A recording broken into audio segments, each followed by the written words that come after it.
Price the lord. Hallelujah, hallelujah.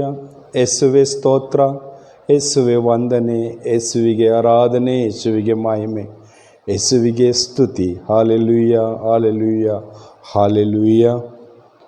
ನನ್ನ ಒಲವಿನ ಸಹೋದರ ಸಹೋದರಿಯರೇ, ಇಂದು ನಾವು ಧ್ಯಾನಿಸಲಿರುವ ದೇವರ ವಾಕ್ಯ ಮತ್ತಾಯನ ಶುಭ ಸಂದೇಶ 9ನೇ ಅಧ್ಯಾಯ 18ರಿಂದಿರುವ ವಾಕ್ಯಗಳು. ಯೇಸು ಸ್ವಾಮಿ ಹೀಗೆ ಬೋಧಿಸುತ್ತಿರುವಾಗಲೇ ಯಹೂದ್ಯ ಅಧಿಕಾರಿಯೊಬ್ಬನು ಅಲ್ಲಿಗೆ ಬಂದನು. ಅವನು ಯೇಸುವಿನ ಮುಂದೆ ಮೊಣಕಾಲೂರಿ, ನನ್ನ ಮಗಳು ಈಗ ತಾನೇ ಸತ್ತು ಹೋದಳು. ಆದರೂ ತಾವು ದಯಮಾಡಿಸಿ ತಮ್ಮ ಹಸ್ತವನ್ನು ಆಕೆಯ ಮೇಲಿಡಬೇಕು, ಅವಳು ಮರಳಿ ಬದುಕುವಳು ಎಂದು ಬೇಡಿಕೊಂಡನು. ಯೇಸು ಎದ್ದು ಅವನ ಹಿಂದೆ ಹೊರಟರು. ಶಿಷ್ಯರು ಹಿಂಬಾಲಿಸಿ ಹೋದರು. Price the lord. Hallelujah, hallelujah, hallelujah. ಯೇಸುವಿನಲ್ಲಿ ನನ್ನ ಒಲವಿನ ಸಹೋದರ ಸಹೋದರಿಯರೇ, ಈ ಶುಭ ಸಂದೇಶದಲ್ಲಿ ವಿಶೇಷವಾದ ಅಧ್ಯಾಯ ಮತ್ತು ವಾಕ್ಯ. ಈ ಯಾಯೀರನು ಯೇಸುವಿನ ಬಳಿಗೆ ಬರುವಾಗ ಅವಳ ಮಗಳು ಬದುಕಿರಲಿಲ್ಲ. ನನ್ನ ಮಗಳು ಈಗ ತಾನೇ ಸತ್ತು ಹೋದಳು, ನೀವು ಬಂದು ಅವಳನ್ನು ಒಮ್ಮೆ ಸ್ಪರ್ಶಿಸಿರಿ. ಎಂಥ ವಿಶ್ವಾಸ! ಯಾಯೀರನು ಮೊಣಕಾಲೂರಿ ಯೇಸುವಿನಲ್ಲಿ ಅಂಗಲಾಚಿ ಕೇಳುತ್ತಿದ್ದಾನೆ, ನನ್ನ ಮಗಳು ಸತ್ತೋಗಿದ್ದಾಳೆ, ನೀವು ಬಂದು ಮುಟ್ಟಬೇಕು, ನೀವು ಬಂದು ಮುಟ್ಟಿದರೆ ಸಾಕು, ನನ್ನ ಮಗಳು ಜೀವಂತವಾಗಿ ಎದ್ದೇಳುವಳು. ಇಂಥ ಒಂದು ಉನ್ನತವಾದ ವಿಶ್ವಾಸವನ್ನು ನಾವಿಲ್ಲಿ ಕಾಣುತ್ತೇವೆ. ಸಾವು ಬದುಕಿನ ನಡುವೆ ಹೋರಾಟ ಮಾಡುತ್ತಿರುವವರನ್ನು ಬದುಕಿಸಿ ಎಂದು ಕೇಳಬಹುದು. ಆದರೆ ಯಾಯೀರನು ಯೇಸುವಿನಲ್ಲಿ ಇಟ್ಟ ನಂಬಿಕೆ ಅತಿ ಉನ್ನತವಾದದ್ದು. ಸತ್ತವರಿಗೆ ಜೀವ ಕೊಡಲು ಯೇಸುವಿನಿಂದ ಸಾಧ್ಯ, ಅವರಿಂದ ಅಸಾಧ್ಯವಾದದ್ದು ಯಾವುದೂ ಇಲ್ಲ. ಇದು ಒಂದೇ ವಿಷಯವಾಗಿ ಬಂದು ನಂಬಿಕೆಯಿಂದ ಆತನ ಮುಂದೆ ಮಂಡಿಯೂರಿ ಪ್ರಾರ್ಥಿಸಿದನು. ನಮ್ಮ ಮಗಳು ಸತ್ತು ಹೋಗಿದ್ದಾಳೆ ಪ್ರಭು, ನೀವು ಬಂದು ಮುಟ್ಟಿರಿ, ನನ್ನ ಮಗುವಿಗೆ ಜೀವದಾನ ಮಾಡಿರಿ. ನನ್ನ ಒಲವಿನ ಸಹೋದರ ಸಹೋದರಿಯರೇ, ನಮ್ಮ ಜೀವನದಲ್ಲಿ ಈ ರೀತಿಯ ಒಂದು ವಿಶ್ವಾಸದ ಪ್ರಾರ್ಥನೆ ಮಾಡಿದೆವೋ? ಇಂಥ ಒಂದು ಗಾಢವಾದ ವಿಶ್ವಾಸ ನಮ್ಮಲ್ಲಿ ಉಂಟೋ? ಈ ಪ್ರಾಪಂಚಿಕವಾದ ಚಿಂತೆಗಳು, ಪ್ರಾಪಂಚಿಕವಾದ ನೋವುಗಳಿಗೆ ನಲುಗಿ ಹೋಗಿ ನಾವು ಅದಕ್ಕೆ ಬೇಕಾಗಿರುವಂಥ ಉತ್ತರವನ್ನು ಈ ಲೋಕದ ಮನುಷ್ಯರ ಬಳಿಯಲ್ಲಿ ಹೋಗಿ ಕೇಳ್ತೀವಿ. ಈ ಕಷ್ಟ ಆಗಿದೆ, ಈ ರೋಗ ಬಂದಿದೆ, ಈ ಒಂದು ಅವಸ್ಥೆಯಲ್ಲಿ ಜೀವಿಸ್ತಾ ಇದ್ದೀವಿ, ಏನು ಮಾಡಬೇಕು? ಯಾಯೀರನಂತೆ ಮಗಳು ಸತ್ತೋಗಿಲ್ಲ ನಮ್ಮ ಜೀವನದಲ್ಲಿ. ಯಾಯೀರನಂತೆ ಒಬ್ಬನೇ ಮಗಳಿಲ್ಲ. ಈ ಯಾಯೀರನಂತೆ ವಿಶ್ವಾಸವು ನಮ್ಮಲ್ಲಿಲ್ಲ. ಈ ಶ್ರೇಷ್ಠವಾದ ವಿಶ್ವಾಸದ ಪ್ರಾರ್ಥನೆಯನ್ನು ಕೇಳಿ ಯೇಸು ಕ್ರಿಸ್ತನು ಆತನನ್ನು ಹಿಂಬಾಲಿಸ್ತಾನೆ. ನಿಶ್ಚಿಂತಕನಾಗಿ ಯಾಯೀರನು ಮುಂದೆ ಸಾಗ್ತಾ ಇರುವಾಗ ಯೇಸು ಕ್ರಿಸ್ತರು ಆತನ ಹಿಂದೆ ಹೋಗ್ತಾರೆ, ಯೇಸುವಿನ ಹಿಂದೆ ಶಿಷ್ಯರು ಹೋಗ್ತಾರೆ. ತನ್ನ ಮಗಳಿಗೆ ಜೀವದಾನ ಮಾಡಿ ಎಂದು ಕೇಳಿಕೊಂಡು ಮಗಳ ಜೀವ ರಕ್ಷಣೆಗಾಗಿ ತನ್ನ ಪ್ರಭುವನ್ನು ಕರೆದುಕೊಂಡು ಯಾಯೀರನು ಹೋಗುವಾಗ ಅಲ್ಲಿ ಮತ್ತೊಂದು ಘಟನೆ ಸಂಭವಿಸುತ್ತೆ. 20ನೇ ವಾಕ್ಯದಿಂದ ನಾವು ಓದುವಾಗ, ಹೋಗುತ್ತಿದ್ದಾಗ 12 ವರ್ಷಗಳಿಂದ ರಕ್ತಸ್ರಾವ ರೋಗದಿಂದ ಬಹಳ ನೆರಳುತ್ತಿದ್ದ ಒಬ್ಬ ಮಹಿಳೆ ಹಿಂಬದಿಯಿಂದ ಬಂದು ಯೇಸು ಸ್ವಾಮಿಯ ಉಡುಪಿನ ಅಂಚನ್ನು ಮುಟ್ಟಿದರು. ನಾನು ಅವರ ಉಡುಪನ್ನು ಮುಟ್ಟಿದರೆ ಸಾಕು, ಗುಣ ಹೊಂದುವೆನೆಂದುಕೊಂಡಿದ್ದಳು ಆಕೆ. Price the lord. ಇದೊಂದು ವಿಶೇಷವಾದ ವಿಶ್ವಾಸ, ಇದೊಂದು ವಿಶೇಷವಾದ ನಂಬಿಕೆ. ನಂಬಿಕೆಯಿಂದ ಪ್ರಾರ್ಥಿಸಿದರೆ ಎಲ್ಲವೂ ಸಿಗುವುದೆಂದು ಈ ಸ್ತ್ರೀಯ ಮನಸ್ಸಿನಲ್ಲಿ ಅಚಲವಾದ ದೈವಿಕ ಅನುಭವವನ್ನು ಅನುಭವಿಸಲು ಈಕೆ ಎದ್ದು ನಡೆದಳು. ಮಾರ್ಕನ ಶುಭ ಸಂದೇಶ, ಲೂಕನ ಶುಭ ಸಂದೇಶದಲ್ಲಿ ವಿಶೇಷವಾಗಿ ಬರೆಯಲ್ಪಟ್ಟಿದೆ, ಈಕೆ ಎಲ್ಲ ವೈದ್ಯರನ್ನು ಕಂಡು ಈಕೆಗೆ ರೋಗ ಸೌಖ್ಯವಾಗಲಿಲ್ಲ. ಇವಳಲ್ಲಿದ್ದ ಆಸ್ತಿ ಪಾಸ್ತಿ ಎಲ್ಲವನ್ನ ಕಳೆದುಕೊಂಡು ನೆಂಟರಿಷ್ಟರೆಲ್ಲ ಈಕೆಯನ್ನು ದೂರ ಮಾಡಿ 12 ವರ್ಷದಿಂದ ಸೋತು ಸೊರಗಿ ಹೋಗಿದ್ದ ಈ ಸ್ತ್ರೀ ಸಾವಿರಾರು ಜನರ ನಡುವೆ ಯೇಸು ಕ್ರಿಸ್ತರು ಹೋಗ್ತಾ ಇದ್ದಾರೆ. 12 ವರ್ಷದಿಂದ ರಕ್ತಸ್ರಾವವಾಗಿ ನರಳುತ್ತಿದ್ದ ಈ ಸ್ತ್ರೀಗೆ ಬಲವಿಲ್ಲ, ಶಕ್ತಿ ಇಲ್ಲ. ಶಾರೀರಿಕವಾಗಿ ಕುಗ್ಗಿ ಹೋಗಿದ ಈ ಮಹಿಳೆಗೆ ಯೇಸು ಕ್ರಿಸ್ತರ ಹೆಸರನ್ನು ಕೇಳಿದೆ ತಡ, ಯೇಸು ಈ ದಾರಿಯಲ್ಲಿ ಹೋಗ್ತಾ ಇದ್ದಾರೆ ಎಂದಿದೆ ತಡ, ಆಕೆಯ ಹೃದಯದಲ್ಲಿ ಒಂದು ವಿಶೇಷವಾದ ನಂಬಿಕೆ ಹುಟ್ಟಿತು. ಆಕೆ ಮಲಿನವಾದವಳು. ಯಹೂದ್ಯ ಪದ್ಧತಿಯ ಪ್ರಕಾರ ಆಕೆ ಯಾರನ್ನು ಮುಟ್ಟುವಂತಿಲ್ಲ. ಆಕೆ ಮುಟ್ಟಿದರೆ ಕಲ್ಲೊಡೆದು ಕೊಲ್ಲುವ ಪದ್ಧತಿ ಇತ್ತು. ಆಕೆ ಯೇಸುವಿನ ಅಕ್ಕಪಕ್ಕದಲ್ಲಿರುವ ಪ್ರಾಪಂಚಿಕ ಜನರನ್ನು ನೋಡಲಿಲ್ಲ. ಆಕೆ ಕಣ್ಣಿಗೆ ಕಂಡಿದ್ದು ಯೇಸು ಕ್ರಿಸ್ತರು ಮಾತ್ರವೇ. ಆಕೆ ವಿಶ್ವಾಸ ಇಷ್ಟಿದ್ದು ಯೇಸು ಕ್ರಿಸ್ತರಲ್ಲಿ ಮಾತ್ರವೇ. ಆತನನ್ನು ಮುಟ್ಟಿದರೆ ಅಲ್ಲ, ಆತನ ಬಟ್ಟೆಯ ಅಂಗಿ ಅಂಚನ್ನು ಮುಟ್ಟಿದರೆ ಸಾಕು, ನಾನು ಸೌಖ್ಯ ಹೊಂದುತ್ತೇನೆ. ಯಾಯಿರನೊಂದು ವಿಶೇಷ ಒಂದು ವಿಶ್ವಾಸವಾದರೆ ಈಕೆಯ ನಂಬಿಕೆ ಇನ್ನೂ ಶ್ರೇಷ್ಠವಾದದ್ದು. ಈ ಜನಜಂಗುಳಿಯ ನಡುವೆ ಆಕೆ ಕಂಡಿದ್ದು ಯೇಸು ಕ್ರಿಸ್ತರನ್ನು ಮಾತ್ರ. ಈ ಒಂದು ವಾಕ್ಯ ಅವು ಚಿಂತಿಸುವಾಗ, ವಾಕ್ಯವನ್ನು ಪದೇ ಪದೇ ಓದುವಾಗ ಪ್ರಿಯರೇ, ಈ ಪ್ರಪಂಚ ಎಂಬುವ ಜನಜಂಗುಳಿಯಲ್ಲಿ ಸಿಲುಕಿ ನಾವು ನಲುಗಿ ಹೋಗಿದ್ದೇವೆ. ಅನೇಕ ತೊಂದರೆಗಳುಂಟು, ಅನೇಕ ತೊಂದರೆಗಳು, ಬಲಹೀನತೆಯಿಂದ ಜೀವಿಸ್ತಾ ಇದ್ದೀವಿ. ಎಂದಾದರೂ ಯೇಸುವನ್ನು ಸ್ಪರ್ಶಿಸಲು ಮನಸ್ಸು ಮಾಡಿದ್ದೇವೆ. ದೇವಾಲಯಕ್ಕೆ ಹೋಗುವುದುಂಟು, ಆರಾಧನೆ ಮಾಡುವುದುಂಟು, ಜಪಮಾಲೆ ಮಾಡುವುದುಂಟು, ಅನೇಕ ಪ್ರಾರ್ಥನೆಗಳು, ತೀರ್ಥಯಾತ್ರೆಗಳಿಗೆಲ್ಲ ಹೋಗೋದುಂಟು. ಈ ಒಂದು ವಿಶ್ವಾಸ ನನ್ನ ಹೃದಯದಲ್ಲಿ ಬಂದಿದೆಯಾ? ಈ ಒಂದು ಪೂರ್ಣ ನಂಬಿಕೆಯಿಂದ ನಾವು ಎಂದಾದರೂ ದೇವಾಲಯವನ್ನು ಪ್ರವೇಶಿಸಿದ್ದೀವ? ಬಲಿಯರ್ಪಣೆಯಲ್ಲಿ ಭಾಗಿಯಾಗಿದ್ದೇವ? ದೇವರನ್ನು ಆರಾಧಿಸುವಾಗ ಈ ನಂಬಿಕೆಯಿಂದ ನನಗೆ ಬೇಡಿದರೆ ಸಿಗುವುದು ಎಂದು ನಾವು ವಿಶ್ವಾಸಿಸಿದ್ದೇವೋ? ಆಲೋಚಿಸೋಣ. ಆತನ ಅಂಗಿಯ ಅಂಚನ್ನು ಮುಟ್ಟಿದರೆ ಸಾಕು, ಮನದಲ್ಲಿ ಅಂದುಕೊಂಡಳು ಈ ರಕ್ತಸ್ರಾವದ ಸ್ತ್ರೀ. ಯಾರನ್ನೂ ಸಹಾಯಕ್ಕೆ ಕರೆಯಲಿಲ್ಲ. ಯಾರಿಂದಲೂ ನನಗೆ ಸಹಾಯ ದೊರಕುತ್ತೆ ಎಂದು ಎದುರು ನೋಡಲಿಲ್ಲ.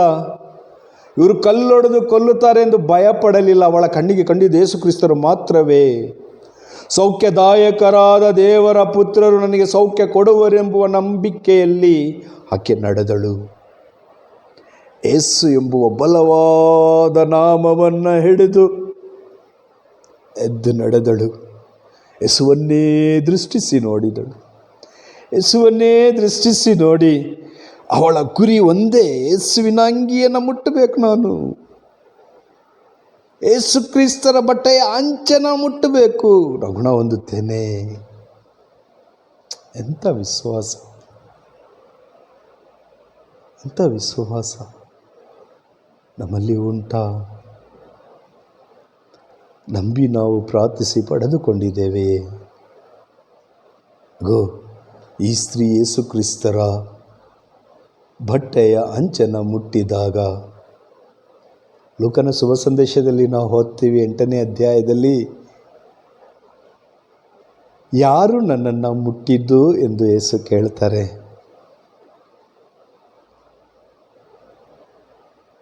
ಅಲ್ಲಿದ್ದವರೆಲ್ಲ ಹೇಳ್ತಾರೆ, ಇಷ್ಟು ಜನ ನಿಮ್ಮನ್ನು ಜೊತೆಗೂಡಿ ಬರ್ತಾ ಇದ್ದಾರೆ. ಅದರಲ್ಲಿ ಕೆಲವರು ಹೇಳ್ತಾರೆ, ನಾನು ಮುಟ್ಟಿಲ್ಲ ಅಂತ ಪೇತ್ರ ಕೇಳ್ತಾನೆ. ಇಷ್ಟು ಜನ ಒಟ್ಟಿಗೆ ಬರ್ತಾ ಇದ್ದಾರೆ, ಪ್ರಭು ಯಾರು ಮುಟ್ಟಿದ್ದು ಅಂತ ಕೇಳ್ತೀರಲ್ಲ. ಯೇಸು ಹೇಳ್ತಾರೆ, ಇಲ್ಲ, ಯಾರೋ ನನ್ನನ್ನು ಮುಟ್ಟಿದರು. ಭಯಭ್ರಾಂತಳಾದ ಸ್ತ್ರೀ ಯೇಸುವಿನ ಮುಂದೆ ತನ್ನ ಸಾಕ್ಷಿಯನ್ನು ಹೇಳ್ತಾಳೆ. ತನ್ನ ಜೀವನದಲ್ಲಿ ನಡೆದದೆಲ್ಲವನ್ನ ಆತನಿಗೆ ಸಮರ್ಪಿಸುತ್ತಾಳೆ. ಅಪಾಬಲಹೀನಳಾಗಿ ಬಂದಿದ್ದೆ, 12 ವರ್ಷದಿಂದ ತಿರಸ್ಕೃತದಿಂದ ಜೀವಿಸುತ್ತಿದ್ದ ನನ್ನನ್ನು ಇಗೋ ಈ ಲೋಕ ಕೈ ಬಿಟ್ಟ ಕ್ಷಣ ಈ ಲೋಕಕ್ಕೆ ಬಂದ ನಿಮ್ಮನ್ನು ಮಾತ್ರ ಎದುರು ನೋಡಿದೆ. ಅಯ್ಯ, ನಾನೇ ಮುಟ್ಟಿದ್ದು. ಮಗಳೇ, ನಿನ್ನ ವಿಶ್ವಾಸ ನಿನ್ನನ್ನು ಗುಣಪಡಿಸಿತು. ಎಂಥ ಆಶೀರ್ವಾದ! ಇಂಥ ಸಂದರ್ಭದಲ್ಲಿ ತನ್ನ ಮಗಳು ಸತ್ತು ಹೋಗಿದ್ದಾಳೆ. ಯೇಸು ಪ್ರಭುವನ್ನು ನಾನೇ ಕರೆದಿದ್ದು ಮೊದಲು, ನನ್ನೊಟ್ಟಿಗೆ ಬರೆದು ಬಿಟ್ಟು ಈ ಸ್ತ್ರೀಯನ್ನು ಸೌಖ್ಯಪಡಿಸ್ತಾ ಈ ಸ್ತ್ರೀಯೊಟ್ಟಿಗೆ ಮಾತಾಡ್ತಾ ಇದ್ದಾರೆ ಅಂತ ಯಾಯಿರ ಕೇಳಿಲ್ಲ. ಅದೇ ನಂಬಿಕೆ. ಯೇಸು ನನ್ನ ಮನೆಗೆ ಬಂದರೆ ಸಾಕು, ಆತ ನನ್ನ ಮನೆಗೆ ಬಂದರೆ ಸಾಕು, ನನ್ನ ಮಗಳನ್ನು ಸ್ಪರ್ಶಿಸಿದರೆ ಸಾಕು, ಇದೊಂದೇ ನಂಬಿಕೆ. ನನ್ನ ಮಗಳು ಬದುಕುವಳು. ಅಲ್ಲಿ ನಡೆದ ಘಟನೆಯಲ್ಲಿ ಇನ್ನೂ ವಿಶ್ವಾಸ ಹೆಚ್ಚಾಯಿತು ಯಾಯಿರನಿಗೆ. ಈಕೆಯ ಸಾಕ್ಷಿ ಇನ್ನೂ ಹೆಚ್ಚಿನ ನಂಬಿಕೆಯನ್ನು ಯಾಯಿರನಿಗೆ ಕೊಟ್ಟಿತು. ಬೇರೆ ಈ ವಾಕ್ಯವನ್ನು 10-20 ಸಲ ನಾವು ಓದುವಾಗ ನಮ್ಮಲ್ಲಿ ನಂಬಿಕೆ ಬರಬೇಕು, ನಮ್ಮಲ್ಲಿ ವಿಶ್ವಾಸ ಬರಬೇಕು. ನಾವು ಯಾರ ಮುಂದೆ ಮೊಣಕಾಲು ಊರುವವರಲ್ಲ, ಪ್ರಭುವಿನ ಮುಂದೆ ಮಾತ್ರ ಮೊಣಕಾಲು ಊರುವವರಾಗಬೇಕು. ನನ್ನ ಪ್ರಾರ್ಥನೆಗಳೇ, ನನ್ನ ಚಿಂತ ಭಾರಗಳನ್ನೆಲ್ಲ ಆತನೊಬ್ಬನ ಮುಂದೆ ನಾನು ಸಮರ್ಪಿಸುತ್ತೇನೆ. ನನ್ನ ದುಃಖ ಸಂತೋಷವಾಗುವವರೆಗೂ ನಾನು ಪ್ರಾರ್ಥಿಸ್ತೇನೆ ಎಂಬುವ ಅಚಲವಾದ ನಂಬಿಕೆ ನಮ್ಮಲ್ಲಿ ಬರಬೇಕು. ಒಂದು ಗೀತೆಯ ಸಾಲುಗಳು ಹೀಗೆ ಹೇಳುತ್ತೆ, ನಂಬಿ ನೀನು ಪ್ರಾರ್ಥನೆ ಮಾಡು, ಕೇಳಿದೆಲ್ಲ ಪಡೆಯುವೆ ನೀನು. ನಂಬಿ ನಾವು ಪ್ರಾರ್ಥಿಸಬೇಕು, ನಂಬಿ ನಾನು ಪ್ರಾರ್ಥಿಸಬೇಕು. ಪ್ರಿಯರೇ, ನಾವು ಪ್ರಾರ್ಥಿಸುವಾಗ ಇಗೋ ರಕ್ತಸ್ರಾವದ ಸ್ತ್ರೀ ನಂಬಿದಳು, ಜಯ ಹೊಂದಿದಳು. ನಂಬಿ ಜಯ ಹೊಂದಿದಳು. ಆಕೆ ವ್ಯಾಧಿಯಿಂದ ಗುಣಮುಕ್ತಳಾದಳು. ಯೇಸು ಆಕೆಯನ್ನು ಆಶೀರ್ವದಿಸಿದರು. ಯಾಯಿರನು ಯೇಸುವಿಗಾಗಿ ಎದುರು ನೋಡ್ತಾ ಇದ್ದ. ಯೇಸು ತನ್ನ ಕಾರ್ಯವನ್ನು ಮುಗಿಸಿ ಬರ್ತಾರೆ ನನ್ನ ಜೊತೆಯಲ್ಲಿ, ನನ್ನ ಮಗಳಿಗೆ ಜೀವದಾನ ಮಾಡ್ತಾರೆ. ಮಗಳು ಬದುಕ್ತಾಳೆ ಎಂಬುವ ವಿಶ್ವಾಸ, ಶ್ರೇಷ್ಠ ವಿಶ್ವಾಸ, ನಂಬಿಕೆ ಕ್ರೈಸ್ತರಾದ ನಮಗಿರಬೇಕಾದದ್ದು. ಕ್ರಿಸ್ತನಲ್ಲಿ ನನ್ನ ಒಲವಿನ ಸಹೋದರರೇ, ನಮ್ಮ ನಂಬಿಕೆಯು ಶ್ರೇಷ್ಠವಾಗಿರಬೇಕು. ನಂಬಿಕೆಯಿಂದ ಪ್ರಾರ್ಥಿಸಬೇಕು. ನಾನು ಪ್ರಾರ್ಥಿಸಬೇಕು, ನನಗಾಗಿ ನಾನು ಪ್ರಾರ್ಥಿಸಬೇಕು. ನೀವು ಪ್ರಾರ್ಥಿಸಿ ಬ್ರದರ್, ನೀವು ಪ್ರಾರ್ಥಿಸಿ ಫಾಸ್ಟರ್, ನೀವು ಪ್ರಾರ್ಥಿಸಿ, ಎಲ್ಲ ಕೇಳಬೇಕು. ಆದರೆ ನನಗಾಗಿ ನಾನು ಮೊಣಕಾಲು ಊರಬೇಕು. 12 ವರ್ಷ ಬಲಹೀನಳಾಗಿದ್ಲು, ಎದ್ದು ನಡೆಯಕ್ಕೆ ಸಾಧ್ಯ ಇಲ್ಲ. ಅವಳಿಗೆ ದೇವರ ಅನುಗ್ರಹ ಬೇಕಾಗಿತ್ತು, ಅವಳಿಗೆ ಸೌಖ್ಯ ಬೇಕಾಗಿತ್ತು. ಆಕೆ ಯಾರಲ್ಲಿ ಆ ಸೌಖ್ಯ ಉಂಟು ಎಂದು ಅರಿತು ಆತನ ಮುಂದೆ ಹೋಗಿ ನಿಂತಳು. ಮಗಳು ಸತ್ತೋಗವಳೆ, ಶವ ಸಂಸ್ಕಾರ ಮಾಡೋಣ ಅಂತ ಹೇಳಲಿಲ್ಲ. ಯೇಸುವಿನ ಬಳಿಗೆ ಬಂದು ಮೊಣಕಾಲು ಊರ್ದ. ಅಯ್ಯ, ನಿನಗೆ ಅಸಾಧ್ಯವಾದದ್ದು ಯಾವುದೂ ಇಲ್ಲ, ನಿನ್ನಿಂದ ಎಲ್ಲವೂ ಸಾಧ್ಯ ಎಂದು ತನ್ನ ಬರಿಗೈಯನ್ನು ಮುಂದೆ ಚಾಚಿ ಮೊಣಕಾಲೂರಿ ಪ್ರಾರ್ಥಿಸಿದ, ನಂಬಿದ, ವಿಶ್ವಾಸಿಸಿದ. ಇಗೋ ಯೇಸು ಕ್ರಿಸ್ತರು ಆತನೊಟ್ಟಿಗೆ ಬರುವವರೆಗೂ ಕಾದ. ಯೇಸು ಕ್ರಿಸ್ತರ ಕಾರ್ಯಗಳೆಲ್ಲ ಮುಗಿಸಿ ಆತನು ಬರ್ತಾರೆ ಎಂದು ನಿಂತ. ಗೊಣಗುಟ್ಟಲಿಲ್ಲ, ಅವಿಶ್ವಾಸ ತೋರಲಿಲ್ಲ, ನಂಬಿಕೆ ಹದಗೆಡಲಿಲ್ಲ. ಯೇಸು ಆ ಸ್ತ್ರೀಯನ್ನು ಆಶೀರ್ವದಿಸಿ ಮತ್ತೆ ಅಧಿಕಾರಿಯ ಮನೆಗೆ ಹೋದರು. 23ನೇ ವಾಕ್ಯದಲ್ಲಿ ನಾವು ನೋಡ್ತೀವಿ, ಯೇಸು ಅಧಿಕಾರಿಯ ಮನೆಯನ್ನು ತಲುಪಿದರು. ಅಲ್ಲಿ ವಾದ್ಯಗಾರರನ್ನು ಗದ್ದಲ ಮಾಡುತ್ತಿದ್ದ ಜನಜಂಗುಳಿಯನ್ನು ಕಂಡು, ಎಲ್ಲರೂ ಇಲ್ಲಿಂದ ಹೊರಡಿರಿ, ಬಾಲಕಿ ಸತ್ತಿಲ್ಲ, ನಿದ್ರಿಸುತ್ತಿದ್ದಾಳೆ ಎಂದರು. Praise the Lord. Hallelujah, hallelujah. ಸತ್ತಿಲ್ಲ, ನಿದ್ರಿಸುತ್ತಿದ್ದಾಳೆ.